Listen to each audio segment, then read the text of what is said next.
안녕하세요, 여러분. 반갑습니다. 저는 자영업자면서 두 아이의 엄마이자 한 남편의 부인으로 눈코 뜰 새 없이 바쁘게 지내고 있는 30대, 이제 중반으로 접어든 여성입니다.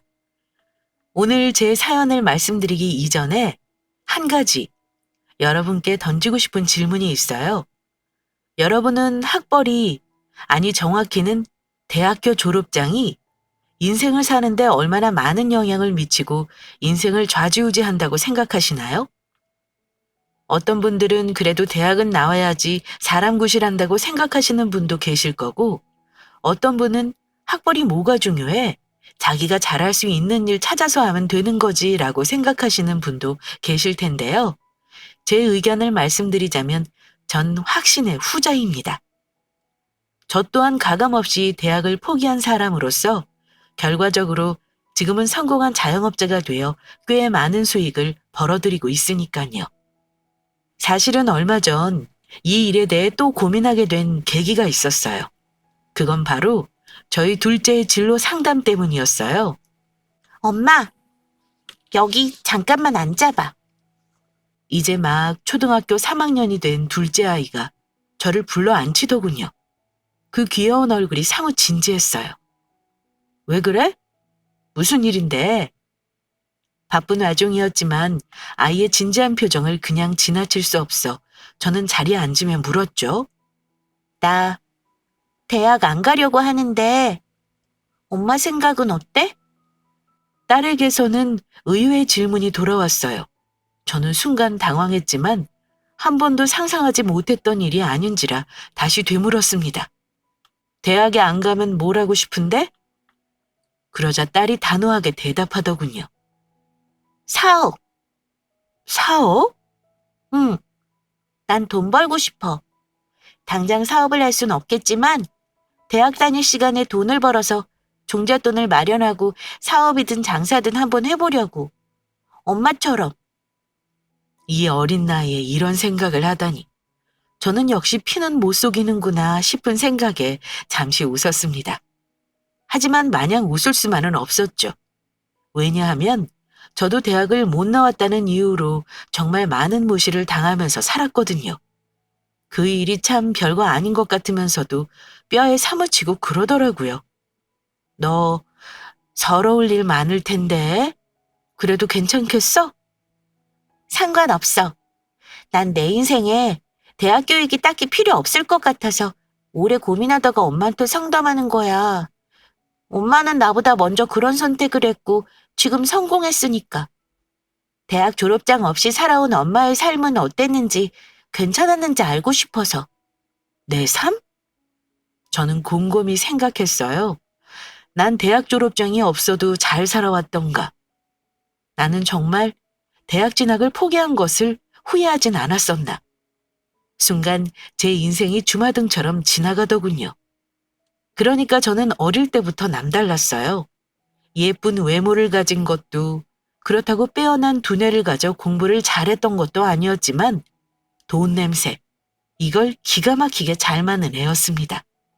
이건 참 타고났다고 하기도 뭐하지만 아주 어릴 때부터 그랬던 것 같아요. 어머니가 용돈을 주시면 그 돈을 저금하거나 쓰지 않고 저는 재투자했거든요. 뭐 예를 들어 그때 유행하는 굿즈나 한정판 만화책 같은 걸 구매해서 더 값을 붙여 되파는 그런 소일거리였는데 그게 꽤 짭짤했어요. 무엇보다 제가 저를 칭찬하는 건 돈의 흐름을 잘 본다는 거였어요. 무엇이 유행할지 어떤 쪽으로 트렌드가 흐를 건지 미리 예측하고 그걸 미리 사서 쟁여두는 것엔 저만한 인재가 없다고 자부합니다. 그렇게 세월이 지나며 저는 무럭무럭 성장했고 제 통장의 돈도 작지만 성장을 이루었습니다. 그리고 고3이 되던 날 저는 과감하게 대학 진학을 하지 않겠다고 부모님께 선언했죠. 그때 부모님은 적잖게 황당해하시면서 묻더군요. 너 대학 안 가면 뭐하고 살 건데? 돈 벌 거야. 돈이 최고야. 그러니까 대학 입학금 딱 그만큼만 나한테 줘요. 그걸로 내가 10년 안에 100배로 불려올 테니까. 부모님은 엄청 뜯어 말리셨지만 저는 끝내 고집을 꺾지 않았습니다. 결국 부모님은 어거지로 제 손을 들어주실 수밖에 없었고, 제겐 부모님이 주신 대학 등록금 250만 원과 지금까지 모아두었던 400만 원이 남았습니다. 처음엔 그 돈으로 열심히 투자처를 찾아다녔어요. 물론 적은 돈을 투자해 큰 돈을 만들 수 있는 일은 그리 많지 않았어요. 그래서 안 되겠다. 종잣돈을 만들어야겠다 생각하며 아르바이트를 시작했습니다. 그렇게 시작한 아르바이트가 작은 개인 커피숍이었어요. 그리고 저는 거기서 매일 손님으로 찾아왔던 지금의 남편을 만나게 됩니다. 남편은 참 좋은 사람이었어요. 제가 가진 원대한 꿈을 대단하다며 칭찬해주고 힘을 북돋아주는 사람이었죠. 지금까지 제 인생에서 저를 이해해주는 사람은 없었거든요. 그런 저의 꿈까지 하나하나 들어 마음속에 담는 그 남자가 참 좋았더랬죠. 그렇게 저희는 연애를 시작했고요. 정말 행복한 커플이 되었습니다. 연애에 빠지면 물불 안 가리게 되는 20대 초반의 나이였지만 그동안에도 저는 꿈을 놓지 않고 있었어요. 저는 가진 돈, 번 돈을 모조리 해외 주식에 투자했습니다. 지금이야 주식 투자를 많이들 하지만 그땐 정말 다들 미쳤다고 했어요. 그땐 노름과 크게 다르지 않게 취급받기도 했고요. 하지만 단 한 명, 남편만은 절 믿어줬어요. 자긴 진짜 배포가 남다르다 라며 응원해주기까지 했어요. 그런데 아니라 다를까 남편의 응원에 힘입어 제가 투자한 종목이 초대박을 쳤어요. 저의 종잣돈 1,000만 원이 금세 1억이 되었죠.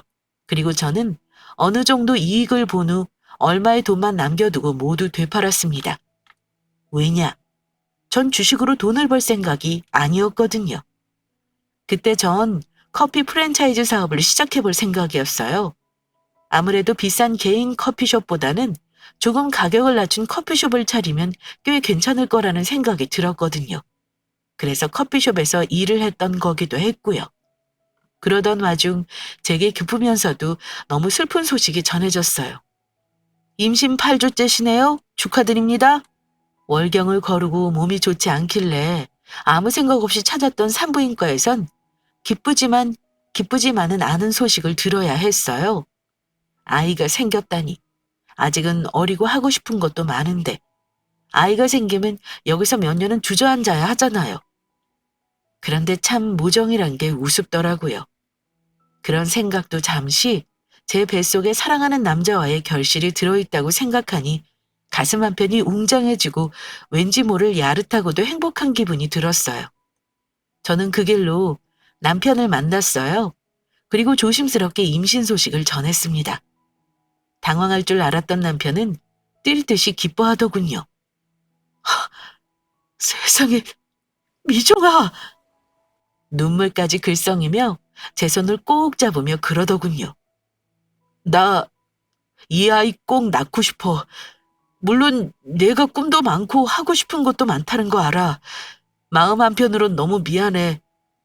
근데 있잖아, 미정아. 내가 너 그 꿈 절대 포기하지 않게 잘할게. 그렇게 말하는 남편이 얼마나 듬직하고 멋져 보였는지 모릅니다. 만약 남편이 무턱대고 좋아만 했다면 아마 쉽게 결심하지 못했을 것 같아요. 하지만 제 꿈을 접어야 한다는 것에 미안해한다는 것이 큰 위로가 되더군요. 나도 이 나이 낳고 싶어. 대신 약속 꼭 해줘. 나 결혼하고 이 아이 어느 정도 크면 꼭 내가 하고 싶은 일 지지해주겠다고. 당연하지. 내가 무조건 약속해. 저는 그렇게 남편의 말을 믿고 아이를 낳기로 했어요. 저희는 배가 불러오기 전에 결혼식을 치르기 위해 결혼을 서둘렀습니다. 저는 떨리는 마음으로 시댁에 처음으로 인사를 드렸어요. 다행히 시댁 식구들은 무척 좋은 분들이었어요. 아이고, 새아가 어서 와라. 몸은 괜찮고? 남편이 자상하고 다정한 것이 누굴 닮았는지 알겠더라고요. 바로 시아버지였어요. 시아버지는 저를 버선발로 맞이해 주시며 기뻐하셨습니다. 어찌 보면 사고를 쳐서 하는 결혼인데도 불구하고 무척 반겨주셨고요. 시어머니는 시아버지에 비해 많이 가부장적이시고 보수적이신 분 같았지만 나빠 보이진 않아 안심이었습니다. 그래, 아직 대학생일 텐데 학업은 어쩌려고. 그래도 애들 엄마고 내 아들 남편인데 대학은 졸업해야 하지 않겠어? 시어머니는 그게 제일 걱정이신 것 같았어요. 처음 앉자마자 그것부터 물어보셨으니까요. 저는 당당하게 대답했죠. 저 대학 안 다녀요. 고졸입니다. 아이는 잘 키울 거고 대학은 나오지 않아도 문제될 거 없다고 생각해요. 못 간 게 아니고 안 간 거니까요. 뭐? 시어머니는 놀라신 듯 했어요. 그때 당시엔 대학이 요즘처럼 필수는 아니었지만 시어머니의 기준에 대학 나온 며느리는 어쩌면 당연한 조건 같은 거였나 봐요. 하지만 전 당당했습니다. 대학 그거 별거 아니야. 우리 미정이가 얼마나 대단한 앤데 못 간 게 아니고 안 간 거야. 대학이든 뭐든 다 자기 선택인 시대라니까. 남편은 적극적으로 제 편을 들어주었고 시아버지도 거두셨어요. 그래요, 여보. 우리 예쁜 손주도 생겼는데 그냥 기뻐합시다. 그래도 대학은 나와야, 어허. 그 이야기는 이제 그만합시다. 시아버지가 딱 잘라 말씀하시자 시어머니도 어쩔 수 없다는 표정이셨죠. 사실 아이를 가졌는데 어쩌겠어요? 천하의 저도 꿈을 포기할 만큼 소중한 존재인데. 아휴. 시어머니는 반대 대신 짧은 한숨을 쉬고 결혼을 허락하셨습니다.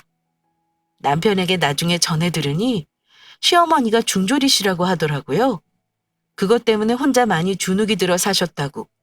남편 학교를 방문할 때도 혹시 자신의 학력 때문에 아들이 무시당하진 않을까 시댁 식구들 앞에서도 늘 눈치를 보셨대요. 그래서 그러셨구나. 저는 시어머니를 이해했습니다.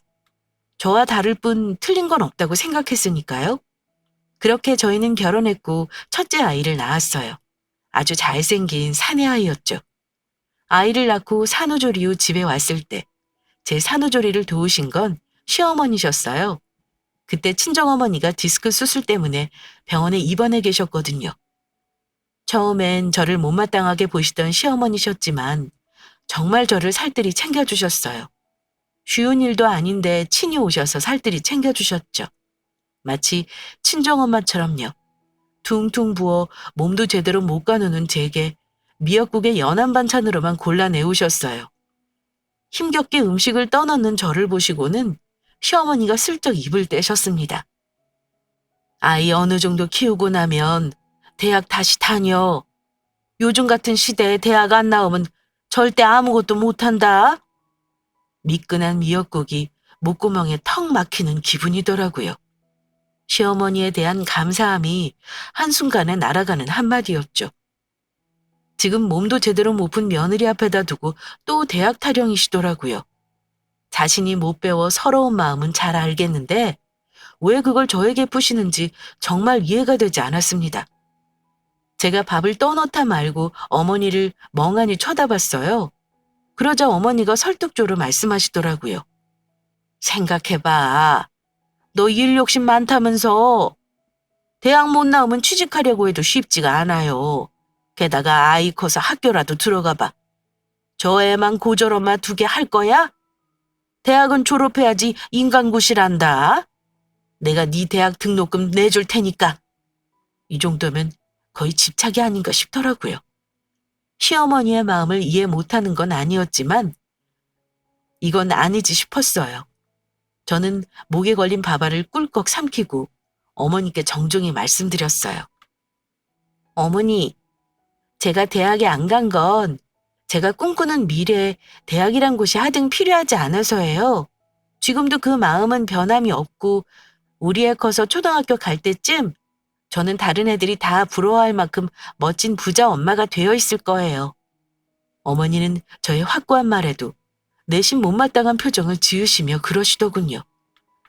내가 너보다 더 살아서 그래. 네가 아직 어려서 세상을 몰라. 저는 길어질 것 같은 어머니의 잔소리를 딱 잘라 말씀드렸죠. 어머니, 그리고 저 아직 산후조리 중이에요. 이런 문제로 어머니랑 부딪히고 싶지 않아요. 그러자 어머니는 입을 꾹 닫으셨습니다. 저는 그때만 해도 어머니가 자신의 길을 며느리가 똑같이 걸을까 걱정되는 마음에 그러신다고 생각했어요. 그렇게 딸처럼 절 걱정해 주시니 고맙다는 마음도 들었죠. 얼른 몸 추스르고 일을 시작해 어머니께 빨리 저의 능력을 보여드려야겠다라고 다시 한번 결심도 했고요. 그런데 일은 그 이후 제가 일을 시작하면서 벌어집니다. 사실 저는 미리 남편에게 의논했어요. 좀 빨리 일을 시작하고 싶다고요. 우선 제가 하고 싶은 테이크아웃 커피 전문점이 막 생겨나기 시작한 시기이기도 했고, 이미 때를 놓친 프랜차이즈 사업보다는 차라리 가맹점을 내서 수익을 얻는 게 좋겠다는 판단이 섰거든요. 그러려면 거기에 들어가서 일을 하고 부딪혀보고 실무도 익히고 수익 구조도 살펴보는 게 중요한데, 아이 육아에 매달리다 보면 그 시기를 놓칠 것 같더라고요. 더 놓치면 정말 때를 놓치게 되다 보니 조바심이 났거든요. 저희 부부는 큰 결심을 해요. 아이가 8개월이 되던 때 어린이집에 보내기로 했어요. 짧은 시간이지만 아이를 맡겨놓고 제가 눈여겨보던 프랜차이즈에 아르바이트로 취직했죠. 막상 일을 해보니 생각했던 것보다 매출이 꽤 괜찮더라고요. 객단가가 많이 남는 쪽에 매장을 오픈하면 이건 되겠다라는 확신이 딱 오기도 했고요. 이리저리 사업 구상을 하면서 열심히 아르바이트에 임하고 있었습니다. 그런데 시부모님 댁과 그 커피숍이 가까웠다는 것에서 사달이 나고 말아요. 친구분들과 커피를 드시러 오신 시어머니와 딱 마주쳐버린 거죠. 어? 어머니! 저는 반가운 마음에 어머니를 불렀습니다. 그러자 시어머니가 화들짝 놀라시더군요. 그리고는 곧 친구들의 눈치를 살피며 나직이 물으시더라고요. 네가 여긴 이 차림으로 웬일이니? 아, 저 여기 아르바이트예요. 유민이 어린이집 간식 안내만 잠시요. 그렇게 설명하고 있는데 뒤에서 시어머니 친구분이 절 알아보시고 인사하시더군요. 어머, 현숙이 며느리 아니야? 결혼식에서 보고 처음 본다, 그치? 안녕하셨어요? 저도 예의 바르게 인사를 드렸죠. 그러자 친구분이 물으시더라고요. 세상에, 그런데 여기서 아르바이트 하는 거야? 네, 아이 어린이집 보내고 잠깐씩요. 아이고, 성실하고 예뻐라. 친구분은 저를 칭찬하시면서 방긋 웃으셨어요. 그런데 정작 시어머니 얼굴은 새빨개지시더라고요. 정말 창피하고 당혹스럽다는 듯이 얼굴이 불그락 푸르락 하시던 그 모습이 저는 아직도 잊히지 않습니다. 사장님의 배려로 저는 아르바이트 도중 잠시 시어머니의 테이블에 앉아서 이야기하게 되었어요. 시어머니는 가시방석에 앉으신 것처럼 불편한 모습이셨는데 사장님도 시어머니 친구분들도 원하시니 저도 어쩔 수 없이 자리에 앉아 있었어요. 저 또한 좌불안석이었습니다. 대체 어머니의 기분이 왜 저렇게 상하신 건지 도통 종잡을 수가 없었으니까요. 어색한 침묵이 흐르던 테이블에서 먼저 대화를 터주신 건 어머니의 친구분 중 한 분이셨어요. 그래, 어린 나이에 아이 낳으니까 어때? 네? 아, 그냥 잘 모르겠어요. 예쁘고 귀엽고 그러다가도 화나고 힘들고 그래요. 그러자 저를 귀엽다는 듯 보시던 친구분들이 깔깔깔 웃으시며 그러시더군요. 엄마가 된다는 게 쉬운 게 아니지. 그래도 기특하네. 그렇게 좋은 대학 다니다가 휴학하고 애 낳은 것도 억울할 텐데 멈칫했습니다. 바로 좋은 대학 다니다가란 대목에서였죠. 저는 놀란 눈으로 시어머니를 쳐다봤는데 시어머니의 얼굴은 정말 그 자리에서 터져버릴 듯 달아올라 있었어요. 그런데 그 얼굴에서 읽힌 표정은 저를 더 황당하게 만들었습니다. 대학이라니요? 제가 그리 묻자 시어머니 친구분이 그러시더라고요. 저기 신촌에 엄청 좋은 대학교 휴학했다면서. 공부하다 말고 이렇게 애 낳고 알바까지 하고 있으니 오죽 힘들까. 안쓰러워. 그러니까 현숙이 네가 며느리한테 잘해. 어? 어어. 하며 쓱 제 눈치를 보는 시어머니의 눈빛이 그렇게 말하는 것 같더군요. 그냥 모른 척 입 다물어라. 저는 단순히 시어머님이 제가 대학 못 나온 고졸인 것을 걱정하시는 것인 줄 알았어요. 그런데 그게 아니라 창피하시기까지 하실 줄은 몰랐어요. 친구분들에게 거짓말까지 하고 계셨다니 정말 너무 충격이더군요. 저는 정말 순간 할 말을 잃고 멍해졌습니다. 그런데 친구 한 분이 묻더라고요. 시간 있으면 공부를 하지 왜 알바를 해? 시어머니가 용돈 안 줘? 약간 장난스럽고 가볍게 여쭤보셨어요. 저는 차라리 좋은 기회다 싶었어요. 시어머니에게 제 뜻을 전할 수 있는 아주 좋은 자리라고 생각했어요. 가족들만 있으면 절대로 제 이야기는 들으려고도 안 하시니까요. 저는 확고하게 대답했어요. 전 사실 공부의 뜻이 없어요. 전 장사할 거예요. 그래서 여기서 일 배우는 거예요. 여기서 일 배워서 브랜드 프랜차이즈로 장사를 좀 해보려고요. 장사? 시어머니를 비롯해 그 자리에 계신 모든 분들이 놀라셨죠. 저는 아랑곳하지 않고 대답했습니다. 네, 장사예요. 우선은 하나를 차릴 생각인데 하나씩 늘려가려고요. 그때는 하이고 참나 하는 시어머니의 혀차는 소리가 들렸습니다. 야, 너 같은 아니, 대학도 졸업 못한 애가 무슨 사업이야, 사업은? 이 가게가 작다고 뭐 아무나 할 수 있는 곳인 줄 알아? 뭐가 그렇게 화가 나셨을까요? 어머니는 채통도 이루시고 이성도 이루시고 그 자리에서 제게 삿대질까지 하면서 역정을 내셨습니다. 당장 아르바이트 때려치워! 하시면서 버럭 하시더니 벌떡 자리에서 일어나시더군요. 우린 이만 일어나자. 얘 일하는데 방해되겠다. 하곤 쌩 하고 가게를 나가버리셨습니다. 저는 진짜 그때 얼마나 황당하고 화가 났는지 몰라요. 친구분들께 제 학력을 거짓말 하신 것도 너무 화가 나고 제가 가진 계획을 무시하시는 것도 너무 성질이 나더라고요. 옆에서 보고 계시던 가게 사장님께 죄송하게도 부끄럽기도 했고요. 내가 대학을 안 간 것이 시어머니에게 이런 무시를 당할 만큼 잘못된 일인가 싶기도 하고 이래저래 기분이 정말 엉망이었습니다. 정말 내가 대학을 안 가기로 마음먹은 것이 잘못된 건가 하는 생각까지 처음으로 들었을 정도였어요. 그날 집으로 돌아가 힘없이 멍하니 아이를 안고 앉았는데 퇴근한 남편이 걱정스러운 투로 묻더군요. 여보, 왜 그래? 무슨 일 있어? 사실은 오늘 하며 있었던 일을 다 이야기했습니다. 남편은 시종일관 어머니의 언사와 거짓말에 경악을 금치 못하고 내게 미안해하는 눈치였어요.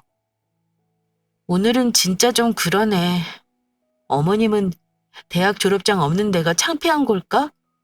내가 정말 대학 안 가고 돈을 번 게 잘못된 선택인가 하는 생각까지 들어서 조금 힘들어. 그러자 남편이 저를 꼭 안으며 다독이더군요. 절대로 아니지. 난 자기가 올바른 선택을 했고 그 선택이 올바랐다는 것을 엄마한테 보여줄 거라고 믿는데 자기답지 않게 너무 오래 시무룩해 있지 마. 알겠지? 그 말이 얼마나 힘이 되고 위로가 되었는지 모르실 거예요. 시어머니에게 크게 상처받은 상처의 반쯤은 정말 아무는 것만 같았어요. 저는 눈물을 글썽이며 고개를 끄덕였습니다. 그러자 남편이 장난스럽게 웃으면서 그러더라고요. 내 꿈은 뭐다? 제가 쿡쿡 웃으며 대답했죠. 셔터맨? 그러니까 내 꿈은 셔터맨이야.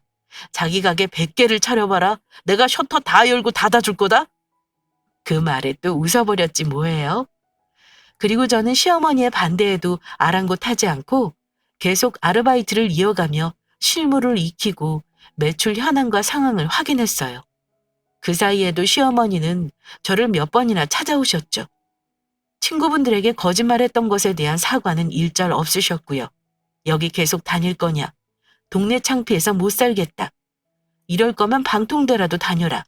너 여기서 계속 일 못하게 해주겠다 등등의 잔소리나 엄포만 놓고 가셨죠. 그렇게 반년 이상 시간이 흘렀습니다. 그리고 가게를 낼 준비가 차곡차곡 준비되었죠. 예전에 제가 벌어둔 돈으로 가맹비와 가게 자리를 알아보았습니다. 그런데 가게를 계약하기 전 해결해야 할 문제가 하나 있었습니다. 커피숍을 내고 최소 한 달은 그곳에 붙어 있어야 할 텐데 아이를 봐줄 사람이 없었어요. 친정집은 그때 아버지 고향으로 내려가 계셔서 도저히 부탁이 어려운 상황이었거든요. 저는 어떻게든 시부모님을 설득해야 하는 상황이었어요. 저는 사업 기획서를 만들어 서류화했어요. 그걸 들고 가 시부모님을 설득해 볼 생각이었죠. 비장하게 남편의 손을 잡고 시댁으로 들어섰어요. 시아버지는 저를 무척 반겨주셨지만 저를 보는 시어머니의 눈빛은 못마땅했죠. 저희가 오늘 찾아온 이유는 바로 이것 때문이에요. 저는 비장한 얼굴로 사업 계획서를 내밀었어요. 이게 뭐니? 하며 시부모님은 사업 계획서를 읽어내려 가셨습니다. 저는 설명을 덧붙였어요. 사실 가게를 한두 개 내서 이익을 보겠다 정도로 쉽게 생각한 건 아니에요.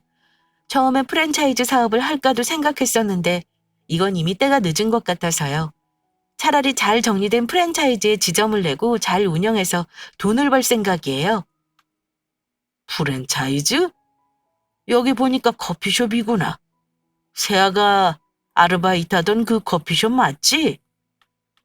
시아버지가 물어보시길래 저는 고개를 끄덕였습니다. 네, 거기서 우선 매출이랑 시간대, 손님층 파악했어요. 거기뿐만 아니고 두세 군데 완전 다른 상관들에서도 일해보면서 다른 점을 파악했고요. 우선 제가 받은 곳은 목이 너무 좋아요. 오피스 상권이라 안 될 수가 없는 곳이에요. 거기 오픈을 해서 딱 1년 만에 팔고 나올 생각이에요. 아니 왜? 권리금을 올려받을 거거든요. 그리고 그 권리금으로 2개의 가게를 더 낼 거고요. 이런 방식으로 계속해서 가게를 오픈해 갈 생각이에요. 바로 옆엔 경쟁 프랜차이즈를 오픈해서 그쪽 상권을 다 먹을 생각까지 하고 있어요. 제 구체적인 계획에 시아버지의 입이 떡하고 벌어지더라고요. 시어머니도 듣지 않은 척 하시면서 다 듣고 계셨고요. 아이고 세상에, 어떻게 이런 생각을 했어? 그냥요. 일단 전 돈 욕심 많으니깐요. 그런데 제 계획은 여기서 시작이지 이제 끝은 아니에요. 그래서 말씀인데 두 분께서 저희 애 좀 봐주실 수 있을까 해서요. 딱 2달만요. 제가 용돈은 섭섭하시지 않게 챙길게요. 그럼. 시아버지가 반색하며 입을 열려고 하실 때였습니다. 시어머니가 시아버지의 말씀을 딱 가로채시더군요. 네 애는 네가 키워라. 아주 차갑게 그지없었습니다. 사실 부탁드리는 건 너무 죄송한 일이고 거절하시는 것도 시부모님 마음이지만 매몰차도 너무 매몰찼죠. 저는 조심히 물었습니다. 어머니, 혹시 이유를 여쭤봐도 될까요? 이유? 니까짓 게 무슨 가게고 사업이야. 아이고 참 거창도 하다. 하시더니 제가 기껏 써온 사업기획서를 확 공중으로 던지시더군요. 그러시면서 눈끝에 나를 세우고 저를 노려보시면서 말씀하시더군요. 배운 거 없이 무식한 게 설치면 집안 망하는 거다. 고졸 주제에 뭘 한다고 설쳐? 그러니까 내가 대학 나오라고 했니 안 했니? 예, 1000만 번도 봐줄 테니 대학 다니라고 대학. 이딴 일로 집안 거덜낼 생각이면 절대로 못 도와줘. 내 눈에 흙이 들어와도 안 돼. 이쯤 되니 저도 더는 참을 수가 없더군요. 저도 모르게 발끈해서 시어머니께 대들고 말았습니다. 왜요? 제가 창피해서요? 어머님 친구분들께 자랑할 게 없는 며느리라서요? 어머니가 제 대학에 그렇게 목매고 저 무시하시는 게 정말 저 걱정돼서가 맞으세요? 고졸인 제가 창피해서가 아니고요? 그러자 어머니 얼굴이 새빨개지셨어요. 전곡을 찔리신 거죠. 어머니, 전 어머니 분신이 아니에요. 전 하물며 어머니 딸도 아니고 며느리라고요. 왜 어머니 못 배우신 서름을 제가 보상해드려야 하냐고요? 왜? 그렇게 저는 집을 뛰쳐나왔습니다. 곧장 뒤따라 나온 남편이 절 달래려고 노력했지만 다 원망스러웠어요. 아이 때문에 아무것도 할 수 없는 제 자신이 너무 가엾기도 하고 이렇게 고생해서 준비해온 저의 계획이 모두 무너진다고 생각하니 가슴이 미어지기도 했고요. 또한 저의 앞길을 막으시는 시어머니가 너무 원망스럽기도 했습니다. 제가 막 서럽게 엉엉 우니까 남편이 어쩔 줄 몰라 하며 그러더라고요. 미안해.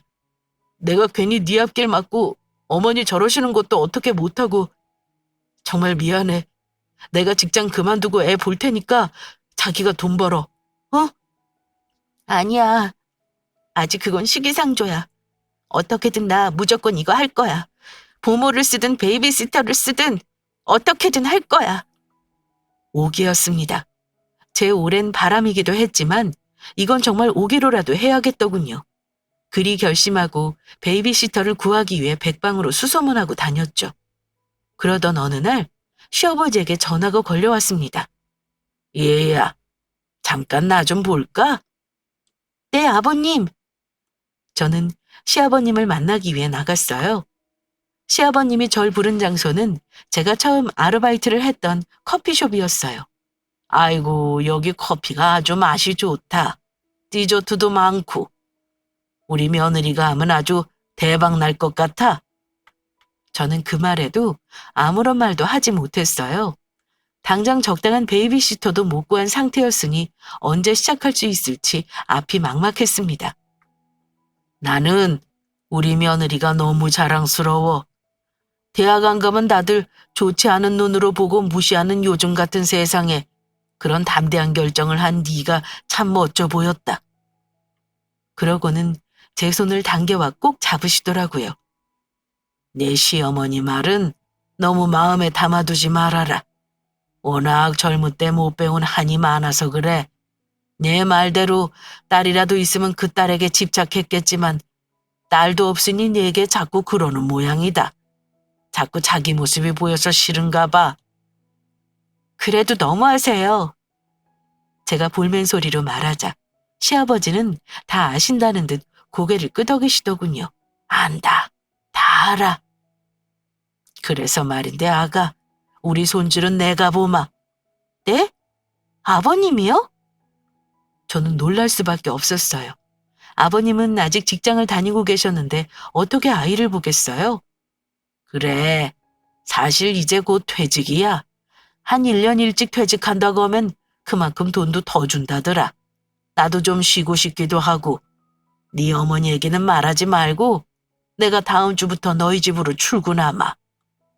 아버님. 미안해하지 말고 내 꿈 펼쳐봐. 저는 고마움에 눈물을 뚝뚝 흘렸습니다. 그리고 결심했죠.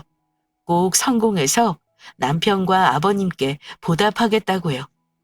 저는 그렇게 일을 시작했어요. 정말 우습게도 가게는 제 계획대로 되었습니다. 오픈한 지 딱 3개월 만에 본전을 다 거두어드렸고요. 그 후부턴 순수익이 어마어마하더군요. 그렇게 차곡차곡 매출액을 쌓다가 절정에 이르렀을 때 가게를 내놨습니다. 가게는 정말 이틀 만에 팔렸어요. 권리금 3억을 받고 팔았으니 투자금을 생각하더라도 엄청난 이익을 본 거죠.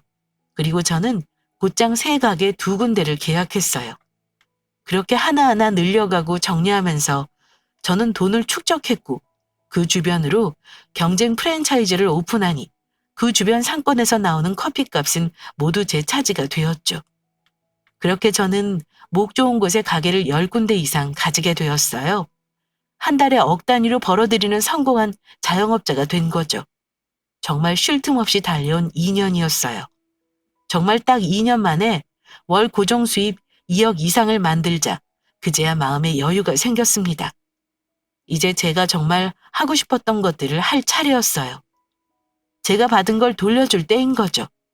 그런데 그 첫 번째 대상은 제 남편도 친정 부모님도 아닌 저를 전폭적으로 지지하고 믿어주신 바로 시아버님이셨어요. 맞아요. 제가 가장 먼저 한 건 시아버지 차를 바꿔드리는 거였어요. 당연히 국산 아닌 외제, 그것도 성공한 중년 남자들이 끄는 바로 그 차를 선물해 드리려고 전화를 걸었습니다. 아버님, 잠깐 밖으로 나와보세요.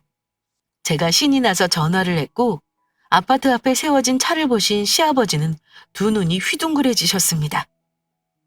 아이고 얘야, 이게 다 뭐야? 아버님 차예요. 그동안 너무너무 고생 많으셨어요. 다음엔 더 좋은 거 사드릴게요.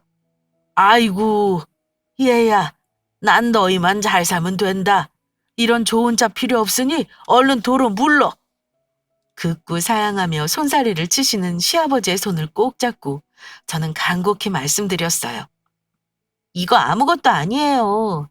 앞으로 더 좋은 거 해드릴 거고 호강시켜 드릴 거고 효도할 거니까 받아주세요.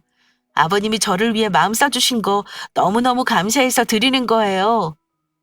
그러자 아버님의 눈시울이 붉어지셨습니다. 그런데 그때였어요. 어머, 이게 뭐야?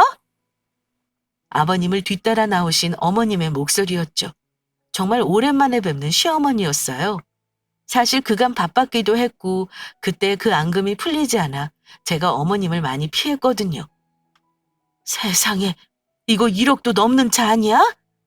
어머님은 눈이 동그래지셔서 차와 저를 번갈아 쳐다보시며 물었습니다. 이게 다 뭐니? 어머님이 물어보시길래 제가 그랬죠. 제가 아버님 선물해드리는 거예요. 뭐? 네가 돈이 어디서 나서? 어머님이 입이 떡하고 벌어졌습니다. 사실 남편과 시아버지 모두 제가 하고 있는 장사가 얼만큼 잘 되는지 절대 함구하셔서 어머님은 정말 꿈에도 모르셨거든요. 제가 얼마나 벌고 있는지. 저는 이때다 싶었죠. 고졸인 제가 밖에 나가 설쳐서 벌어온 돈으로요. 그게 무슨 소리야?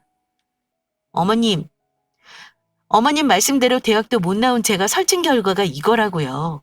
앞으로 더 보여드릴 테니까 옆에서 구경이나 하세요. 못된 말이란 걸 알면서도 저는 속에 남은 상처를 고스란히 내보이며 어머님을 쏘아붙였습니다. 뭐? 어머님 건 준비 안 했어요. 고졸 따위에게 용돈 받아 쓰고 싶어 하지 않으실 것 같아서요. 어머님은 사색이 된 얼굴로 멍하니 저를 쳐다만 보셨고 아버님도 그런 제게 뭐라 하지 못하셨죠. 제가 그날 받은 상처가 얼만큼인지 잘 알고 계셨으니까요. 그렇게 며칠이 지났어요. 저는 여느 날과 마찬가지로 업장을 돌며 이것저것 체크하고 있었어요. 갑자기 저희 업장으로 우르르 한 무리의 중년 여성들이 들어서더군요. 어서 오세요. 라며 인사를 하고 고개를 드는데 그 무리에 제일 앞에 어머님이 계시더라고요. 저는 놀랄 수밖에 없었어요. 그 매장은 시댁에서도 한참 떨어진 곳이었거든요. 어머님이 도저히 오다 가다 들어왔을 수 없는 위치였어요. 분명 제가 아는 매장인 걸 알고 오신 것 같더군요. 그 예상은 맞았습니다. 어머님은 저를 보고도 놀라지도 않으시더군요. 친구분들께 딱 한다는 말이 우리 며느리 여기 사장 저번에 결혼식에서 봤지? 그럼 알지. 저번에 장사려고 알바한다더니 진짜 하는구나. 낯익은 아주머님의 말에 어머님이 어깨를 으쓱이며 말씀하시더군요. 이 가게뿐이 아니야. 한 10구대 정도 가지고 있어. 대단하지? 우리 애 대학도 안 나왔는데 대학 나온 애들보다 1000배는 똑똑하다고. 하며 자랑스러운 표정으로 저를 보며 씩 웃으시는 거 있죠? 저는 맥이 탁 풀렸습니다. 이건 울어야 할지 웃어야 할지 정말 감이 안 잡히더군요. 저는 우선 친구분들과 어머니를 제일 안락한 자리로 안내하고 음료를 내왔습니다. 그렇게 한참 수다를 떨고 가시는 덕에 전 그날 다른 일은 보지도 못하고 꼼짝없이 그 매장에 붙들려 있어야 했습니다. 그동안 어머님은 쉴 새 없이 제가 가져온 사업 계획서를 보고 알아봤다느니 얘가 대학에 못 간 게 아니고 안 간 거라느니라며 제 자랑을 늘어놓으셨죠. 부부싸움은 칼로 물베기가 아니더라고요. 고부싸움도 칼로 물베기가 맞더군요. 진짜 우습게도 저는 어머님의 사과 한 번 없이도 상처받은 마음이 좀 누그러뜨려지는 걸 느꼈습니다. 그렇게 저는 둘째도 출산했고 시어머니가 저희 둘째는 거의 키우다시피 하셨고요. 저는 시어머니에게도 용돈을 꼬박꼬박 챙겨드렸죠. 그렇게 세월이 지나고 저는 건물 몇 개의 건물주가 되었고 지역사회에선 알아주는 부자가 되었습니다. 그런데 참 행복은 꼭 불행을 달고 오더군요. 시어머니가 큰 병을 얻으신 거예요. 저는 정성을 다해 병간호를 했고 어머님의 임종 또한 제가 지켰어요. 어머님은 돌아가시기 직전 제 손을 꼭 잡으시더군요.